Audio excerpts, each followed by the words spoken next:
Opening up the 49ers offseason mailbag, questions about 49ers draft strategy, Ricky Pearsall, the plan at cornerback. What about the Nico Collins contract? Does that affect Brandon Ayuk negotiations? All that and more coming up on today's Locked On 49ers.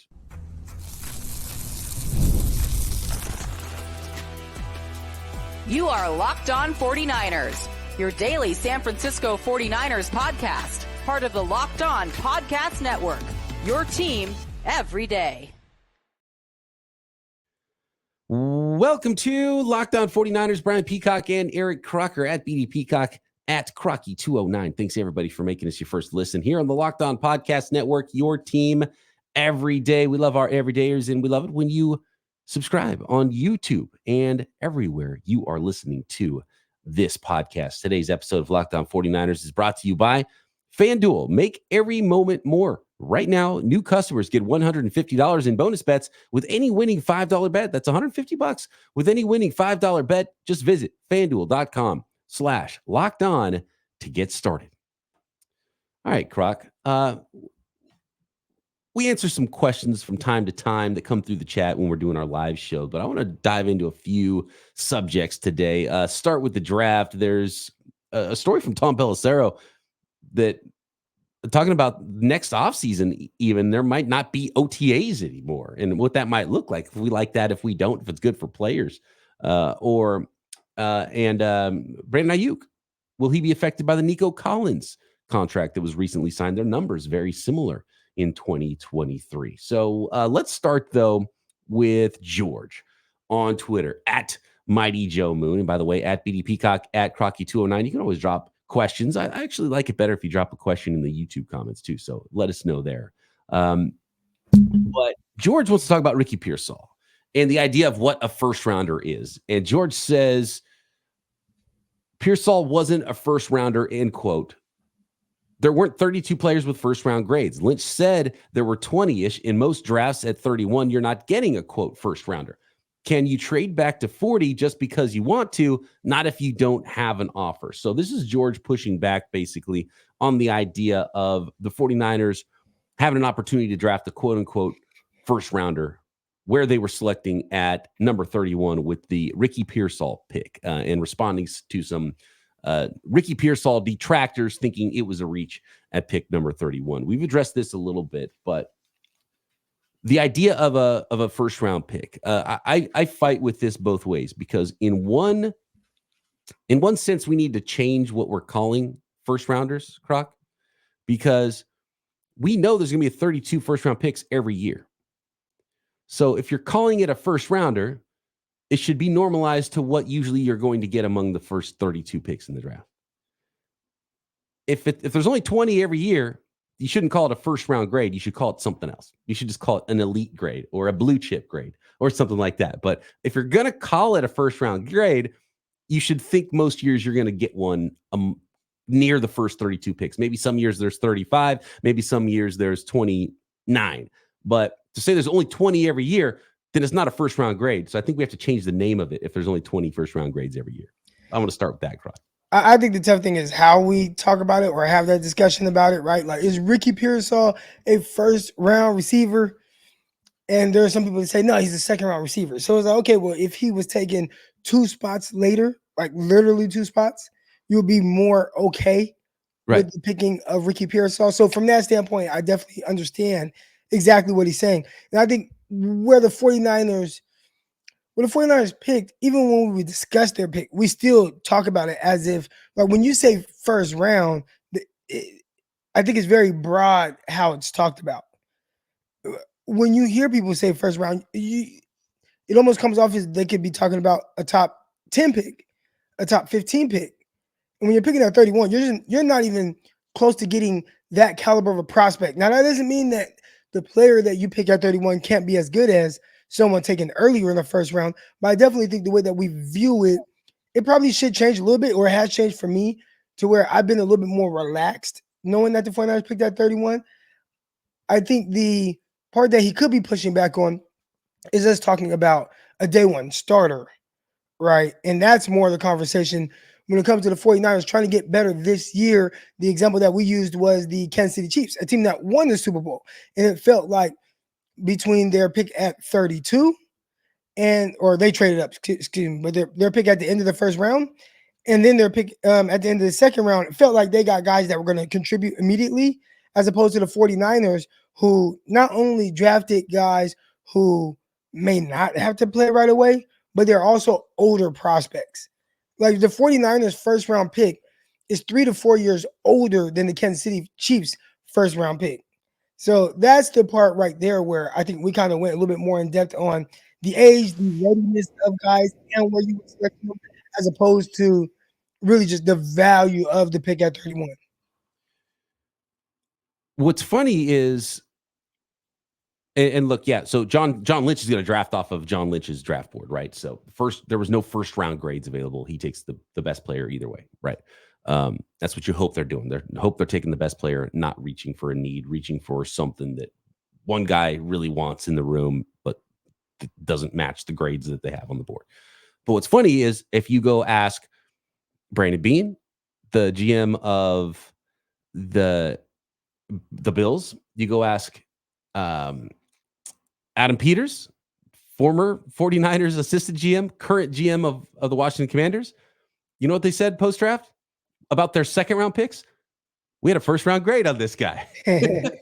And so it's like, okay, so the Niners don't have a first round grade at 31, but the Commanders had a first round grade at 35 or wherever they were picking, right? And which happened to be the guy I thought had the best grade on the board when the Niners were picking at 31, which was Johnny Newton. They're like, we had a first round grade on him. Now he had the foot problem, which is where maybe you take a guy off of your first round board because we can't take a guy. We just had Eric Armstead with his foot injuries. We can't draft a guy with coming into the league with foot injuries. And we do know the 49ers have leaned a little bit more toward guys that are healthier recently because they've had some problems with guys coming out of the draft with injuries in the past. Like Javon Kinlaw was one of them that had some injury problems that they knew about pre-draft and still drafted him. And then those injuries dogged him into the NFL.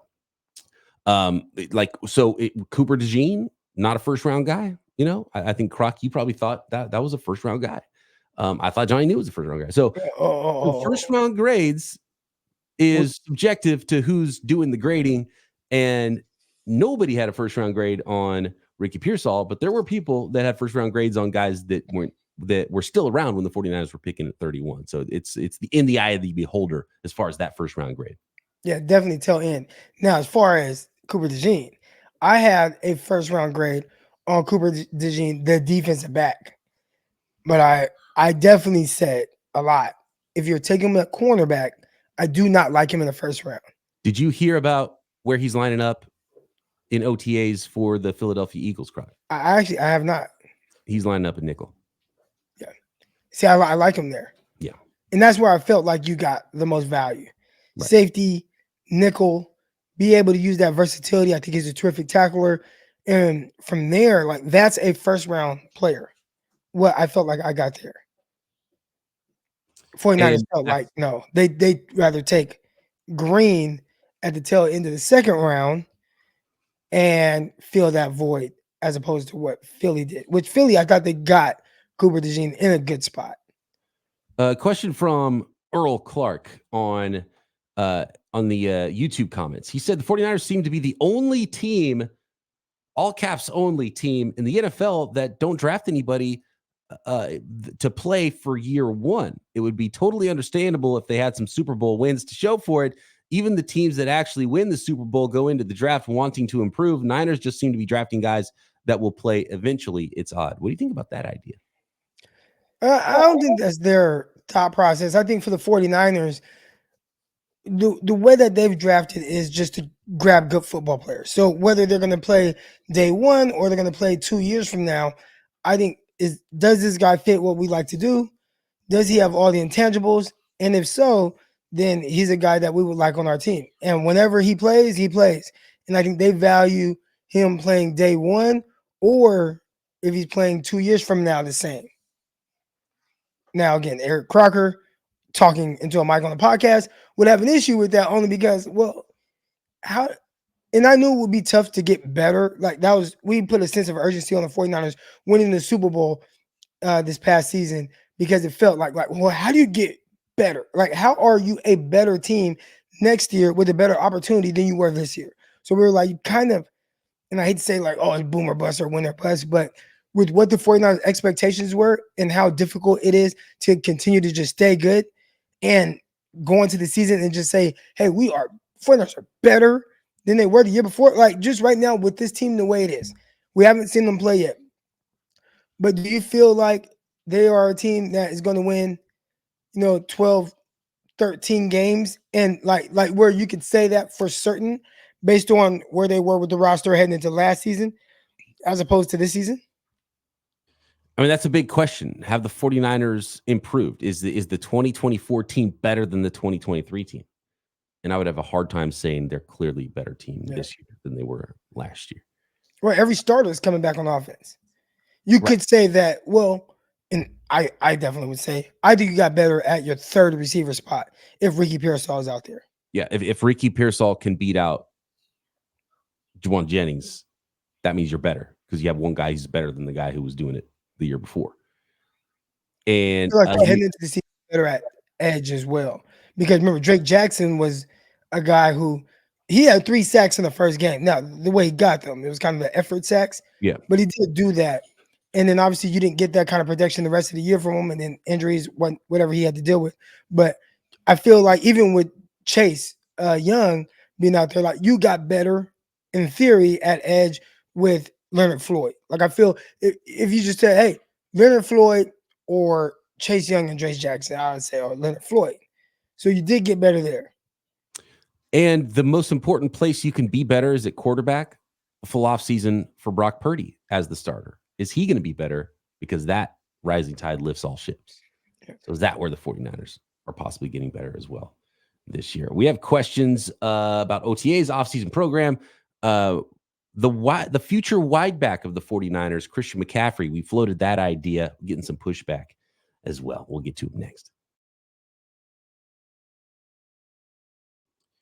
Today's episode of Locked On 49ers is sponsored by FanDuel, America's #1 sportsbook, and it's winner take all time in the NBA and NHL playoffs. And FanDuel is giving you a shot to bring home a big win of your own. That's right, because right now, new customers get $150 in bonus bets with any winning $5 bet. That's $150 with any winning $5 bet. You can use that extra $150 to bet on spreads, money lines, player props, and a whole lot more for the NBA Finals, for NHL playoffs, for Major League Baseball every day, and of course, those NFL futures, 60-1 odds for Offensive Rookie of the Year. Ricky Pearsall might need an injury to allow that to happen, but if he gets on the field, is he going to be ready to play, put up numbers? Could be. You can find that bet and a whole lot more at FanDuel. Just visit FanDuel.com/lockedon and make every playoff shot count. FanDuel, America's #1 sportsbook.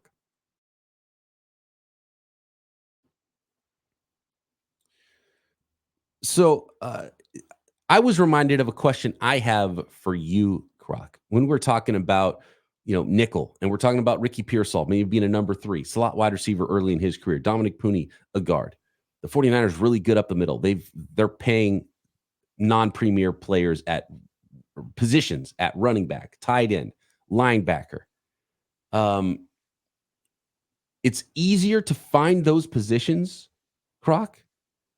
And it's easy to pay those positions when you're not paying as many premier guys, like you're not paying a big-time quarterback, although they are paying an offensive tackle and a defensive end as well. They're paying a lot of people right now. They're paying wide receiver and maybe a second wide receiver. So they have a lot of talent, paying a lot of guys. But do you think just from a team-building strategy, instead of chasing the premier positions that are harder to find and getting a tier below and paying more for those players at those positions, it's smarter to just be as strong as possible up the middle at the non-premier positions because they're easier to find and you can be awesome there, and then figure out and scramble at right tackle. Figure out your extra corners, figure out some other positions. Helps when you have a 7th round quarterback to be able to do some of these things. But do you think that maybe an underrated strategy is to be as good as possible in some non-premier positions because it's easier to get those guys and you can control it easier, and it's less out of your control in some ways how you find your quarterback and how good your quarterback is going to be, finding that franchise left tackle, finding stud edge rushers, The 49ers could not expect to get another Nick Bosa because they wouldn't expect to be drafting number 2 overall and have that guy available to you. They shouldn't expect to have a Hall of Fame offensive tackle available to send a 3rd and 4th round pick or whatever it was to go trade for. That's rare stuff that doesn't usually happen. But the things they've had control of, they've really done a really good job of finding tight end, linebacker, running back, and chasing those positions and being great at those positions. Easier to be great at those spots. Well, I like that in theory, but the issue with that is, what about when the guys at the positions that aren't valued as much end up having to be the highest paid guys, and you're still trying to build at the premier spots around that, right? Like, how does that change the way you attack the offseason or the draft? And I think that's where the 49ers kind of run into a few questions, right? All of a sudden, you have the highest paid fullback in the league. You have the highest paid running back in the league, a position that is not valued the same as it was when we were growing up. You have the highest paid tight end in the league. You have the highest paid middle linebacker in the league. You know, they continue to kind of have those guys at that spot, as opposed to, okay, we've done a really good job of finding guys that can play at a high level at those spots. Why not pay the guy and reach in the sense of expenses, paying a more expensive receiver? Like, oh man, Stephon Diggs is available, let's sign him, knowing that we can continue to draft middle linebackers where we get a lot of contribution out of. So, I mean, I'm not saying, hey, 49ers, give up CMC, Fred Warner, Kyle Juszczyk, all these guys. Yeah. But I'm saying it's a lot easier to replace those guys and still get good production, as opposed to paying them a ton of money and trying to continue to build and hit on guys around them. My worry would be that, and we kind of saw them have to do it this offseason, is to pay a little bit for a second tier of defensive linemen, like, you know, going out to get Leonard Floyd because they haven't had high picks to go find themselves a stud rusher to go across from Nick Bosa. They had to bring in Yetur Gross-Matos also. Then they had to figure out how to replace Eric Armstead and had to bring in Malik Collins. And then they signed Jordan Elliott as well, right? So they signed a lot of guys. They would prefer to be better and younger at those spots, but they were forced to spend the money there because there was no other way to go about it. And I'd be worried that, you know, post Trent Williams, you have to go get somebody else's Mike McGlinchey and overpay for it because you have no other way to go get yourself a tackle because you're not drafting them early, and you're not, unless you get really lucky and just develop a guy that you draft late and get in the mid rounds, you know, get the Brock Purdy of every other position, you know, the Brock Purdy of defensive ends, the Brock Purdy of offensive tackles. You find those guys, that'd be great, but it's difficult to find those. So at some point, where is the long-term starter at defensive end going to come from? Where is the long-term offensive tackle going to come from? Because it didn't come from this draft.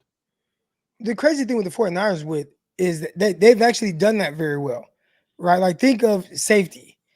Yes, they got Jimmy Ward a long time ago and Jaquiski Tartt. I think both of those guys were good for the 49ers for a long time.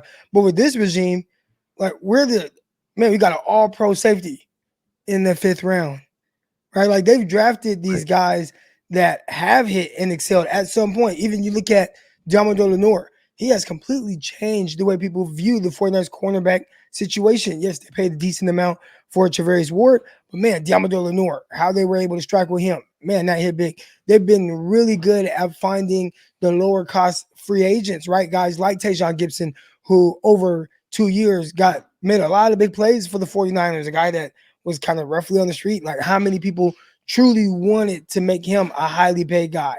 And it got to the point where, hey, they kind of had to make sure, hey, you got to come back this year, right? Like, you want to play with Talanoa Hufanga at least one more year. So they have done a really good job of not only hitting big on those positions, drafting those guys at, you know, middle of the drafts, but also being able to sign some of them and having them be able to plug and play, and there not be this huge drastic drop off from them to some of the other guys on the roster. And by the way, I didn't answer the other question. I'll let you answer it, but I wanted to address Earl's question in the YouTube comments about not drafting players that play a lot in year one. I don't think they're necessarily trying to find players that aren't starting in year one, but they have a pretty darn good roster. So even if you draft a stud player, Ricky Pearsall could be, they could have drafted Malik Neighbors. And is he going to walk in day one and start over Deebo and Brandon Ayuk? Probably not. Right. So that's kind of part of it too. Is they got a really good football team. It's not that many positions where a guy would compete for starting snaps as a rookie. And I think for us, because we don't know what their intentions are or what their game plan is at the receiver position, when you bring up Malik Neighbors, if they were to draft, let's say hypothetically speaking, they drafted Malik Neighbors, we know for sure 100% without a doubt he's starting day one over Juwan Jennings. With Ricky Pearsall, there's at least a conversation around it. Now, maybe they want him to start day one, but we don't know exactly what their intentions are with it. So there's a conversation. And I think that's what most people are talking about. If they would have drafted, if they drafted Cooper DeJean and said, all right, we're drafting Cooper DeJean, but he's DB instead of just cornerback. Are we saying he's starting day one? I think so. But when you draft just a cornerback and you draft him second round, is Green going to start? Is he not? Like, did they draft this guy with the intentions to start, or did they draft this guy with the intentions that one day he'll start? Right. No, that's well put. And there are some players I think would have started if they would have drafted them in those spots where they might not. But what's important? Very few, though. Right. Yeah. Very few. Very few.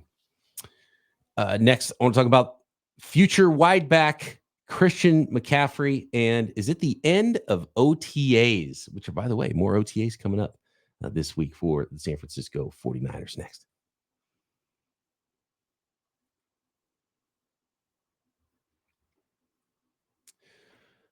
I'm going to go back to the YouTube comments here. And Castaneda 36 says, Christian McCaffrey is a great running back who is good in the passing game, but him as strictly a wide receiver is not the same. I suspect he'd rather be a great running back over just a good wide receiver. And I would add to the comment by Castaneda here.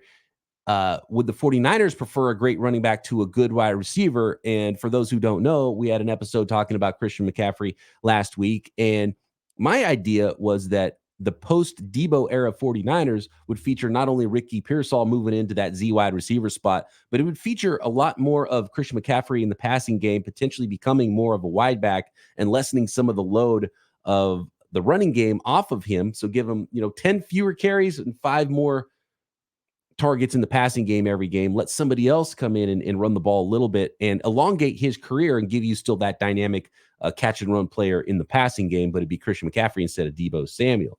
But I think this is a good point. And how good would Christian McCaffrey be in that role? And would it be as valuable as he is as a pure running back would be the question.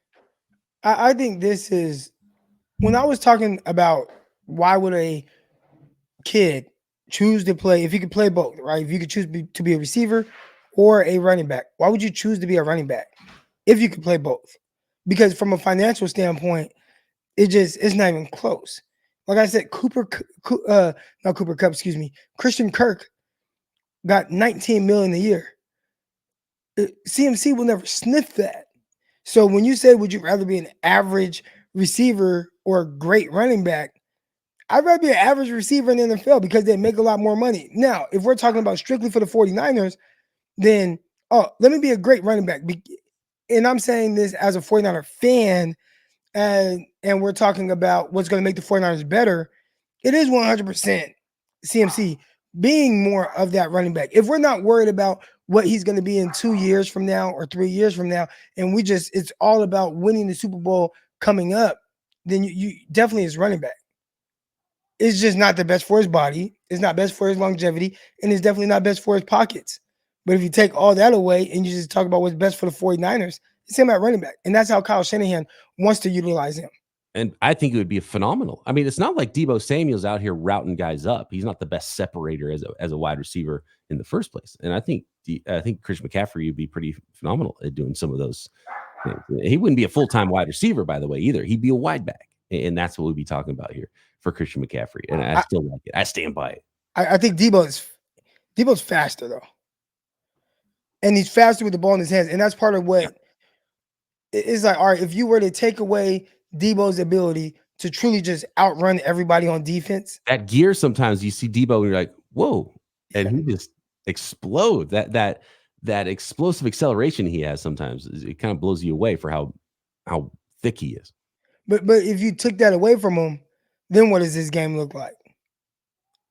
And I don't think it's like a drastic difference between Deebo's breakaway speed and CMC's, but it's very clear. Like I've seen CMC in the open field enough to know he doesn't quite have Deebo's juice. Yeah. Like he can run. Like I ain't saying this dude's slow, and he was definitely really fast coming out of college. He's not quite as fast and explosive as he was coming out of college. He's just a great player right now.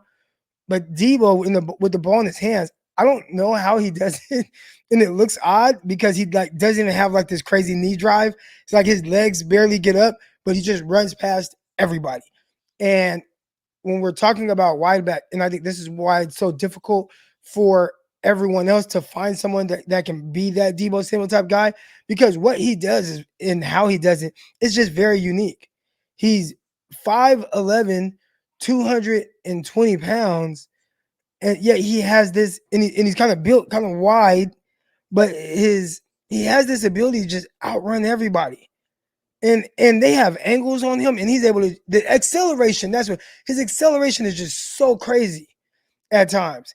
And that is hard to duplicate the way he does it. So I don't even think that, even if you use CMC as a wide back, he'd do very well.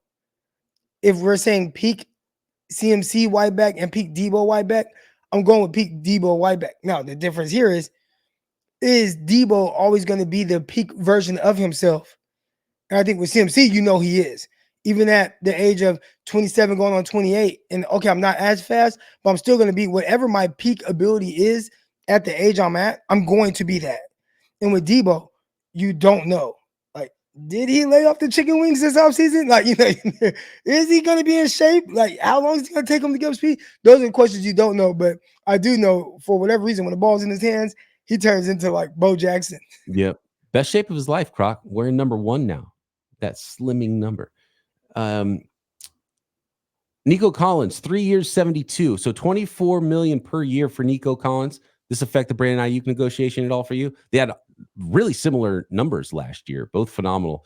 It was 80 catches for 1,296 yards and 8 touchdowns for Nico Collins last year with the Texans. When I saw that, it just 100% set the floor. Right. So it was around $24.5 million per year, had a good, guarantee overall, the guarantee that the agent gave us.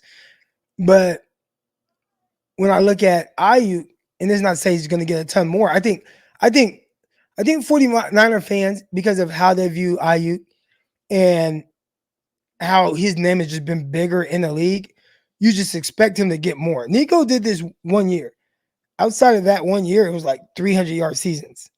Then all of a sudden he has this crazy year, and boom, all right, we got to pay this guy. With Ayuk, I think we've kind of been building up towards this, and you understand the 49ers don't throw the ball as much as other teams. So I think that sets the floor. Like, at the very minimum, when you come to him talking about contract negotiations, I think we finally have a true number. It's right. Coming in at 24.5. If the 49ers ever came to Ayuk and they were like, our system says that that you should be paid at $23.5 million. Like, they got to rip that up. I don't think that's necessarily the case, but clearly he's going to get more than Nico Collins. And to be honest with you, I don't think it changes anything for Brandon Ayuk, because I think he'll get significantly more, longer track record of success. He was a first-round pick. Nico Collins was kind of a beast, but he still wasn't drafted super high, right? Was he a 4th-round pick, 3rd-round pick? 3rd round. Some of these big receivers, it's kind of hard to envision how to be at the next level. I think what he was his first 2 years in the league or so was probably more of what I thought he would be in the NFL, and not this like 1,300-yard receiver. Yeah, I think a changing quarterback might have had something to do with it. I think it helped a lot. A guy that just like, he's down there somewhere. About an improved quarterback, rising tide lifting all boats. We're seeing that in Houston for sure. We'll see if there's a little bit more tide there for the 49ers this year with with Brock Purdy. Real quick note from Tom Pelissero. This was a little bit surprising, Croc. I want to get your players' perspective on this. And I would think that the players like it because it's the Players Association that's putting together this proposal to completely overhaul the offseason program starting maybe as soon as next year, 2025 offseason. It would eliminate these OTAs. By the way, the 49ers back on the field this week at OTAs. They'll have a mandatory mini camp as well coming up on June 4th through the 6th as well. So that's when holdouts become official, when guys don't show up to that, because these OTA workouts are voluntary, and the OTA will end May 31st. Then they come back for mandatory minicamp June 4 through 6. So that's the schedule for the 49ers. But according to Tom Pelissero, the Players Association putting together that proposal that would eliminate OTAs and mini camps in favor of a longer training camp ramp up, with players just being off this entire time and then reporting in mid-June to early July. And then that would just be the beginning of all of it. And then you'd be starting camp and getting going with the new NFL season. What do you think about that? What do you think about that for the players? I think I don't like it from a content perspective with what we do. I know there's a real down season in, June and early July before training camp gets going, but I kind of like having these little OTAs and mini camps dropped in here. Give you a little bit of, it gives the fans just a little bit of something to bite into in the off season. And I like it for that reason. But for the players, just more total rest before things ramp up, but it would make the season longer too. So I don't know if that's good or bad, but apparently Players Association want, and they're pushing for it. I kind of hate it for the players. I liked where, okay, in April you report, or early May, whenever they're reporting now, but when I was playing, April you report, you to kind of build your body up. They go about it that way of just building up, each step of the way. You get to learn a little bit of football, etc. And then you have this summer off, like the prime time of the summer. You get to be off. And if you want to travel, if you want to do certain things, they're still working out. And everybody I saw, they came back in better shape. So clearly guys are still training and working out during the month of July. But, give me some of June and give me all of July. And then I report closing in on August. And all right, I'm refreshed and I'm ready. But now you're talking about taking away their summer.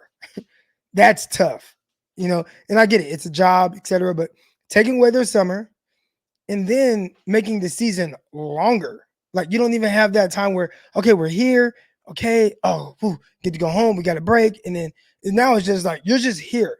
So all from the end of June all the way until, if you're a 49er, February, you're just doing football things.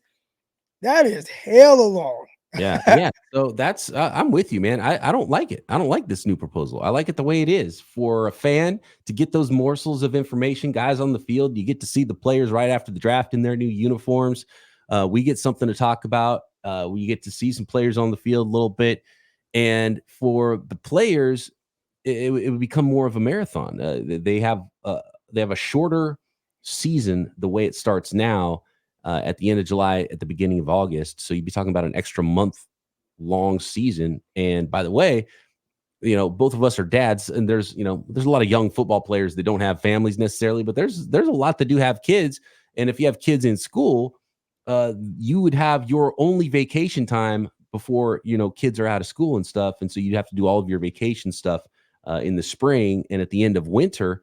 And so that would make it a little bit difficult for some family folks out there that wouldn't have that summertime, that true summertime when like school's not in session to do that little family vacation. And coaches. And coaches. And coaches, I think coaches might need that break more than anybody. The schedule is like, are they going to change the OTA schedule? Because we were there for about 4 hours during the day during OTAs. And then once training camp came, we were there long hours. I mean, my wife could tell you, she might remember my schedule, and it was hard to like talk to her throughout the day. I was up at 6 a.m. to go lift, and I didn't get back to my room, babe, until what, like 9 that night? I would hit you like 6 o'clock Pacific time. I would hear from you around noon, and then I wouldn't hear from you again until I was on California Yeah, she was in California time, but she would hear from me around noon, and then not until like later. Like your days are super long. So are they when they start in June? Is it more or July? Is it more of an OTA schedule Yeah, well, still? like, would it be a mini camp to start and then ramp up into a full camp? Right. Maybe. Like, okay, Yeah. at this time, then we start having the super long days, or is it just long days the whole time? Because Yeah. OTAs is chill. OTAs, you show up. We had stuff from 8 a.m. until noon. We were done at noon. And so, like, that was cool. I can do that. And But you if would they're start changing learning that, stuff and get those early installs, especially for the younger players. You'd have that extra time to be studying stuff because you've done a little bit of it on the field. So you'd think younger players would be more prepared by training camp because they would have that extra time to study what they learned in these, mini camps and OTAs. So the more I think about it, the more I hate it. yeah. And then one more thing. These are young guys, especially these guys, they sign these contracts to get these signing bonuses. You don't want them having that much time off. You don't want them having that much time Yeah. away from the team. With how it's structured now, you kind of get to keep a pulse on things. And even then, we just saw all these things going on with Shea Rice. So those things are kind of bound to happen here and there. I think the number of issues that would happen is drastically worse. Like if they were to move it. And I mean, you might get those they got a lot of money. These dudes are young with a lot of money. Just think about it when you were 22 years old and you get this signing bonus of $7 million. And then all of a sudden I just have 4 months until I'm with my team. They might go broke. Dudes was going broke before. They would go, and they couldn't wait to get that offseason check. Yeah. Dudes would be going broke before they even show up. And they just signed a $7 million contract. You'd think there'd be some guys that all of a sudden show up way out of shape too. If they didn't have as many check-ins with the team over the course of 4 months, all of a sudden like, oh man, wait a second, I've been hitting that buffet a little too hard. And then it'd be like the old days where guys start getting in shape in training camp. Yeah, OTAs helps ramp up their body. Like OTAs is like, okay, I'm 10 pounds overweight or 12 pounds overweight, whatever it is. But I report to OTAs and there's no pressure to get that off of you. Now they'll start weighing you. They'll come training camp, they'll fine you. And the Jets fine was $1,000 for every 1 pound you're over your weight. Dang. So they will fine you. But during the OTAs, they won't. So you just work to, okay, I've been eating good for the last 2-3 months. Let me work to get this off of me. And you kind of get to go at their pace. So there's a lot of things about it from the player's perspective that I don't care for. But maybe I'm out of tune with what is really going on and how people feel. And it sounds like some people are like, no, I would rather have it later. Yeah. And I just can't see that. I can't. That's tough. That is tough. There's another reason why. Veterans technically, it's like, do I really have to go to OTAs? If they start in June/July, now all of a sudden do the veterans just have to be there? Or some of the veterans not going to show up for the first month of you? Everybody's supposed to be together. Like, it creates a weird dynamic. I'm sure they'll work out, but I know just hearing it right now without talking to any current players, I don't like it. Thanks, everybody, for making us your first listen here on the Locked On Podcast Network, your team every day. Croc and I, of course, will be back tomorrow as we do. Make sure you're subscribed on YouTube and everywhere you are listening to this podcast. Talk to you tomorrow right here, Locked On 49ers.